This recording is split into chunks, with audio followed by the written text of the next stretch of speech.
ಕೇರಳದ ದೇವಾಲಯಗಳಲ್ಲಿ ಗಜಪಡೆಗಳ ಅಟ್ಟಹಾಸಕ್ಕೆ ಇಬ್ಬರು ಬಲಿಯಾಗಿದ್ದಾರೆ. ಅಂಗಮಾಲಿ ಮತ್ತು ಇರಿಂಜಲಕುಡದಲ್ಲಿ ನಡೆದ ಈ ಭೀಕರ ಘಟನೆಯಲ್ಲಿ ಇಬ್ಬರು ಸಾವನ್ನಪ್ಪಿದ್ದು, ಹಲವರು ಗಾಯಗೊಂಡಿದ್ದಾರೆ. ಕಿಡಂಗೂರ್ ಮತ್ತು ಕೂಡಲ್ ಮಾಣಿಕ್ಯಂ ದೇವಸ್ಥಾನಗಳಲ್ಲಿ ಇಂದು ಸಂಭವಿಸಿದ ಆನೆಗಳ ಈ ರೌದ್ರಾವತಾರದ ಕಂಪ್ಲೀಟ್ ರಿಪೋರ್ಟ್ ಇಲ್ಲಿದೆ. ಕೊಲ್ಲಂನಿಂದ ಉತ್ಸವಕ್ಕಾಗಿ ಕರೆತರಲಾಗಿದ್ದ ಮಯ್ಯನಾಡ್ ಪಾರ್ಥಸಾರಥಿ ಎಂಬ ಆನೆ ಅಂಗಮಾಲಿಯ ಕಿಡಂಗೂರ್ ದೇವಸ್ಥಾನದ ಹತ್ತಿರ ಉದ್ರೇಕಗೊಂಡು ಸರಪಳಿ ಮುರಿದುಕೊಂಡು ಓಡಿದೆ. ಈ ವೇಳೆ ಆನೆಯನ್ನ ಸಾಗಿಸುತ್ತಿದ್ದ ಲಾರಿ ಚಾಲಕ ವಿಷ್ಣು ಎಂಬವರ ಮೇಲೆ ಆನೆ ದಾಳಿ ಮಾಡಿದೆ. ತೀವ್ರವಾಗಿ ಗಾಯಗೊಂಡಿದ್ದ ವಿಷ್ಣು ಸ್ಥಳದಲ್ಲೇ ಪ್ರಾಣ ಬಿಟ್ಟಿದ್ದಾರೆ. ಆನೆ ದಾರಿಯಲ್ಲಿ ಸಿಕ್ಕ ಕಾರು ಮತ್ತು ಸ್ಕೂಟರ್ಗಳನ್ನ ಪುಡಿಪುಡಿ ಮಾಡಿದೆ.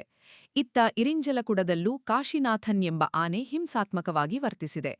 ಮಧ್ಯಾಹ್ನದ ಹೊತ್ತಿಗೆ ತನ್ನ ಮಾವುತರ ಮೇಲೆಯೇ ದಾಳಿ ಮಾಡಿರೋ ಆನೆ ಶ್ರೀಕುಟ್ಟನ್ನನ್ನು 25 ವರ್ಷದ ಯುವಕನನ್ನ ಬಲಿಪಡೆದಿದೆ. ಎದೆಗೆ ತೀವ್ರ ಪೆಟ್ಟು ಬಿದ್ದಿದ್ದ ಶ್ರೀಕುಟ್ಟನ್ ಆಸ್ಪತ್ರೆಯಲ್ಲಿ ಸಾವನ್ನಪ್ಪಿದ್ದಾರೆ. ಬಿಸಿಲಿನ ತಾಪ ತಾಳಲಾರದೆ ಆನೆಗಳು ಹೀಗೆ ಕೆರಳುತ್ತಿವೆ ಅಂತ ಅಧಿಕಾರಿಗಳು ಹೇಳ್ತಿದ್ದಾರೆ. ದೇವಸ್ಥಾನದ ಹಬ್ಬದ ಸಂಭ್ರಮ ಈಗ ಶೋಕಸಾಗರವಾಗಿ ಬದಲಾಗಿದೆ.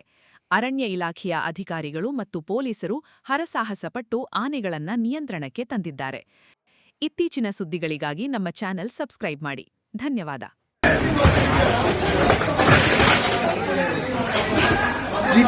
ആന വളരെ വലുതായി നിൽക്കുകയാണ്. തൊട്ടടുത്ത് കാറ് മറിച്ചിരുന്ന ദൃശ്യങ്ങളാണ് ഇപ്പോൾ നമ്മൾ കണ്ടുകൊണ്ടിരിക്കുന്നത്. ആ കാറ് തകർത്ത് തരിപ്പണമാക്കുകയാണ് ഈ മയ്യനാട് പാർത്ഥസാരഥി എന്ന് പറയുന്ന ആന. ഒരു തരത്തിലും ആന ഒടിക്ക് അടങ്ങുന്നില്ല. 9:00 ഈ സംഭവം നടക്കുന്നത്. ഈ അമ്പലത്തിൽ തൊഴിക്കുന്നതിന് വേണ്ടി കൊണ്ടുവന്നതാണ് ആന കാറ് പൂർണ്ണമായും തകർക്കുകയാണ്. സ്വിഫ്റ്റ് ഡിസൈർ കാറും അതിന് തൊട്ടപ്പുറത്തൊരു സ്കൂട്ടറുമാണ് ഇരുന്നിരുന്നത്. ആ കാറ് അവിടെ നിന്ന് മറിച്ചിട്ട് തൊട്ടപ്പുറത്തുണ്ടായിരുന്ന തെങ്ങിനോട് ചേർത്ത് വെച്ച് അത് ചവിട്ടി അല്ലെങ്കിൽ തുമ്പി